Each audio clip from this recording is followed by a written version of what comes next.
Shalom sahabat LTVC dimanapun Anda berada. Senang mendapat anugerah dari Tuhan bisa melayani sahabat-sahabat LTVC. Pada hari ini kita akan membahas tema istri penolong suami. Di Kejadian 2 pada ayat yang ke-18 berkata demikian. Tuhan Allah berfirman, tidak baik kalau manusia itu seorang diri saja.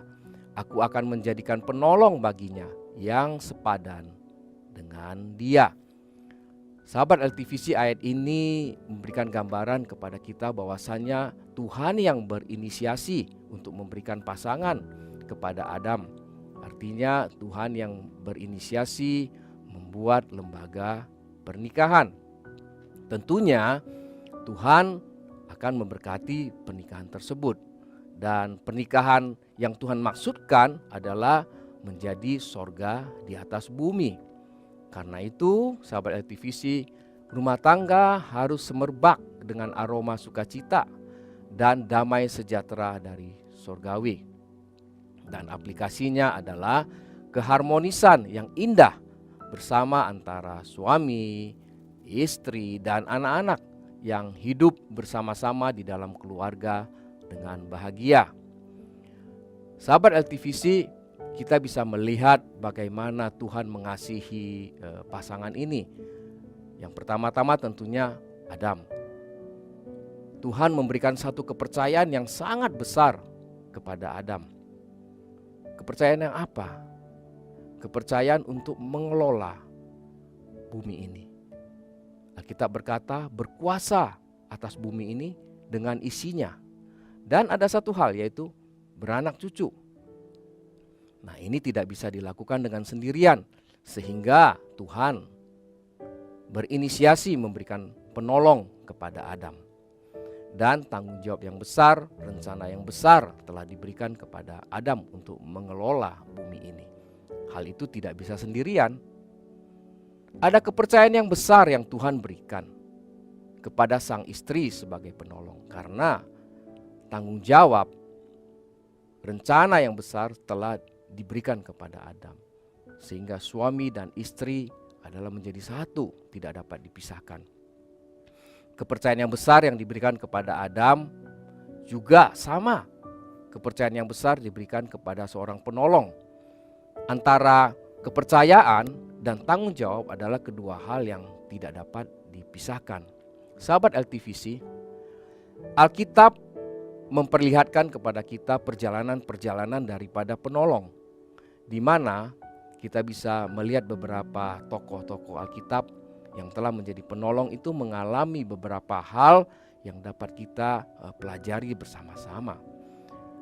Pada saat Tuhan menciptakan Hawa ataupun seorang perempuan yang menjadi pendamping penolong daripada Adam, pertama-tama mereka hidup dengan bahagia. Tapi pada suatu hari ada dialog antara istri Adam, yaitu Hawa, dengan si ular. Dan kita tahu Alkitab mencatat ular adalah binatang yang paling cerdik yang pernah ada di muka bumi ini saat itu. Dan apa yang terjadi? Terjadi pemutarbalikkan firman Tuhan. Dan akhirnya Hawa tertipu. Hawa jatuh di dalam godaan yang disampaikan oleh si ular. Godaan seperti apa? Ular sampaikan, pada saat kau memakan buah itu engkau tidak akan mati, tetapi engkau akan menjadi seperti Allah. Wow, Hawa tergoda akan hal itu dan akhirnya dia mengambil buah pengetahuan baik dan jahat untuk dimakan. Dengan menggunakan inisiatif sendiri, berarti sudah melawan firman Tuhan, karena Tuhan katakan buah tersebut tidak boleh dimakan. Dan teladan menjadi suami dan istri hilang di keluarga tersebut. Alkitab juga mencatat Kain membunuh Habel, sehingga tidak ada didikan yang baik yang turun kepada anak-anaknya. Kita bisa melihat juga perjalanan penolong yang lain, di mana Bapak Abraham memiliki istri bernama Sarah yang pada mulanya bernama Bapak Abram dan Sarai. Kita tahu ketaatan seorang suami Abraham yang berjalan dari Haran menuju ke Kanaan yang dijanjikan oleh Tuhan, sebuah tanah perjanjian. Bukan hanya tanah perjanjian yang dijanjikan, tetapi juga keturunan yang banyak. Akan tetapi setelah menunggu bertahun-tahun, apa yang terjadi? Keturunan itu juga tidak ada buat Bapak Abraham dan Sarah. Dan pada suatu hari Sarai waktu itu namanya berkata kepada Abram, mengambil hambanya Hagar agar bisa memiliki keturunan. Padahal itu bukan janji Tuhan.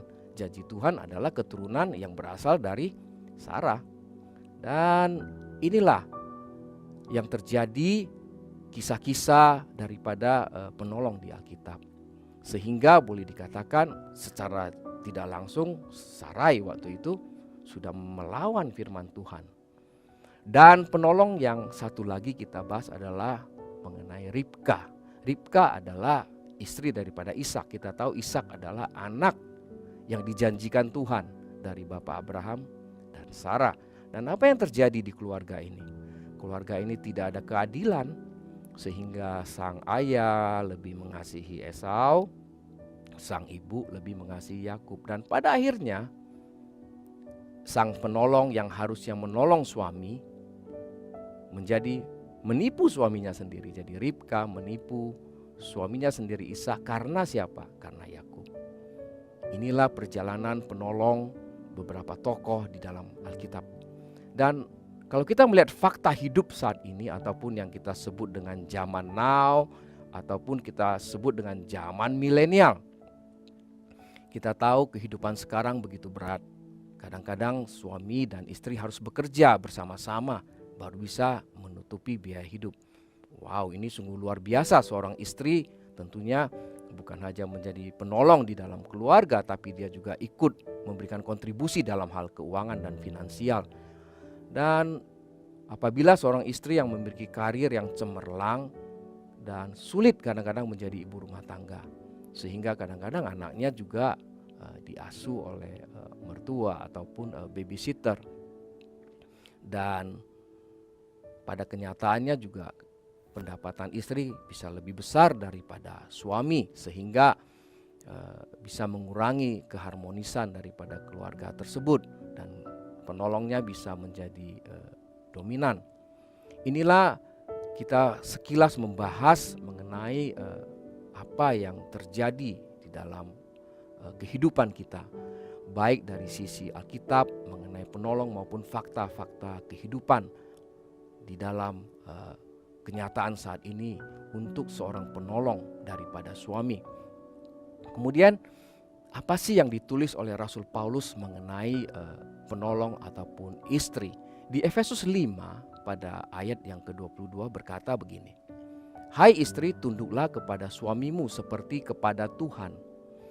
Mungkin sahabat LTVC bertanya, loh tadi katanya penolong, sekarang kok saya harus tunduk? Ya, sebenarnya inti dari ayat ini adalah bukan berbicara mengenai penundukan secara fisik, tetapi inti dari ayat ini adalah ingin mengembalikan status penolong. Ingin mengembalikan status penolong yang Tuhan kehendaki.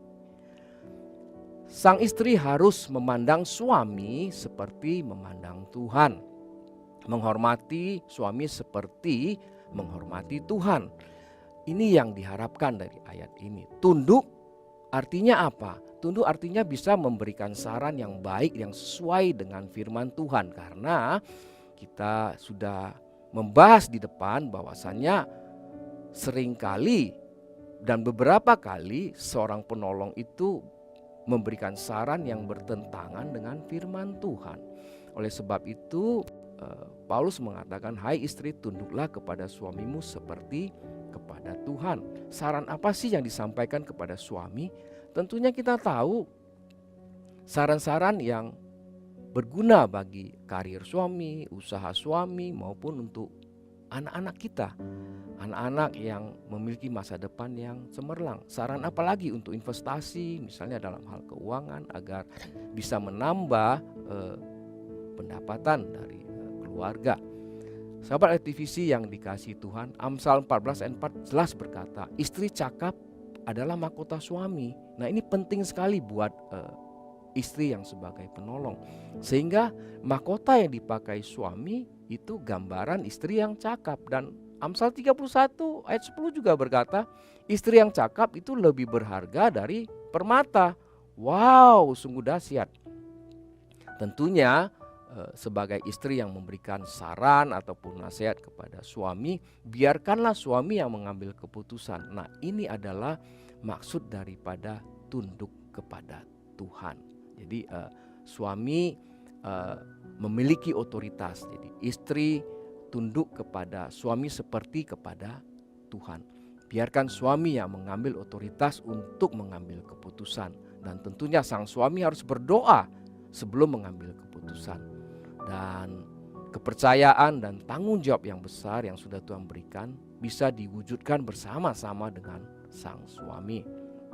Kita tahu tujuan Tuhan adalah menjadikan istri yang bijaksana. Sahabat LTVC, selanjutnya di Efesus 5 ayat 23 berkata, karena suami adalah kepala istri sama seperti Kristus adalah kepala jemaat. Dialah yang menyelamatkan tubuh. Nah, ini yang harus kita ingat sahabat LTVC. Penolong itu bukan kepala atau pemimpin. Yang menjadi pemimpin adalah sang suami di keluarga. Kita bisa melihat satu kisah di Alkitab.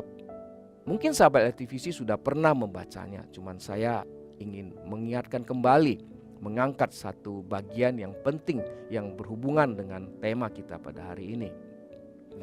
Ayub adalah seorang yang sangat kaya pada zamannya, memiliki anak dan istri yang begitu bahagia di dalam kehidupannya. Tetapi pada satu hari Tuhan mengizinkan iblis memberikan ujian ataupun cobaan kepada keluarga ini. Kita bisa melihat bahwasannya harta bendanya semua habis, anak-anaknya bahkan mati. Tinggal berdua suami dan istri. Dan apa yang terjadi dalam kisah ini? Sang penolong istri berkata kepada suaminya, Ayub, masih bertekunkah engkau dalam kesalehanmu? Nah, ini tertulis di Ayub 2 ayat 9 sampai 10. Seorang istri bertanya kepada suaminya, masih bertekunkah engkau dalam kesalehanmu? Dan kemudian istrinya berkata, kutukilah Tuhanmu lalu matilah. Wow, ini saran yang begitu sangat melanggar firman Tuhan. Tapi Ayub sebagai pemimpin itu tahu persis apa yang dia harus katakan. Kamu seperti perempuan gila, kata Ayub. Hanya mau menerima yang baik saja dari Tuhan, tetapi tidak mau menerima yang tidak baik. Wow, dahsyat. Dalam hal ini Ayub berkata benar dan dia tidak berkata dosa dari mulutnya. Luar biasa, seorang pemimpin di rumah, seorang suami di rumah harus mampu menuntun dan mengarahkan istrinya sebagai penolong pada saat sang penolong itu keluar dari jalurnya. Supaya apa? Supaya mencapai visi Tuhan secara bersama-sama di dalam kehidupan keluarga. Sahabat LTVC, selanjutnya Efesus 5 ayat 24 berkata demikian. Karena itu, sebagaimana jemaat tunduk kepada Kristus, demikian jugalah istri kepada suami dalam segala sesuatu. Ini sepertinya pengulangan sahabat LTVC, tapi pengulangan berarti apa? Penting. Supaya apa? Supaya penolong itu tidak gagal sebenarnya. Karena diberikan gambaran jemaat tidak dapat berrelasi atau berhubungan dengan Tuhan menurut keinginannya sendiri. Ya, kita bisa melihat tanda-tanda zaman saat ini ada orang-orang sudah tidak respek lagi terhadap janji pernikahan sehingga kandas pernikahan. Memang kita tahu pendudukan bukan sifat alami dari manusia. Setelah jatuh dalam dosa, tentu pasti ada jalan keluar. Tuhan memberikan kuncinya, yaitu kasih. Kasih inilah yang menuntun kepada pemulihan semuanya. diperlukan juga pimpinan Roh Kudus untuk menuntun kita semua, terutama juga kepada penolong sebagai istri. Sahabat LTVC, sebagai kesimpulan, istri memiliki peran yang penting di dalam keluarga sebagai penolong. Supaya apa? Supaya suami bisa berhasil. Tapi ingat, kita juga tadi membahas bisa juga suami bisa menjadi gagal, sehingga perannya sangat penting. Dan sebagai penolong suami yang baik, tentunya istri tentu mampu memberikan saran, nasihat yang sesuai dengan firman Tuhan. Kemudian menyerahkan pengambilan keputusan kepada sang suami.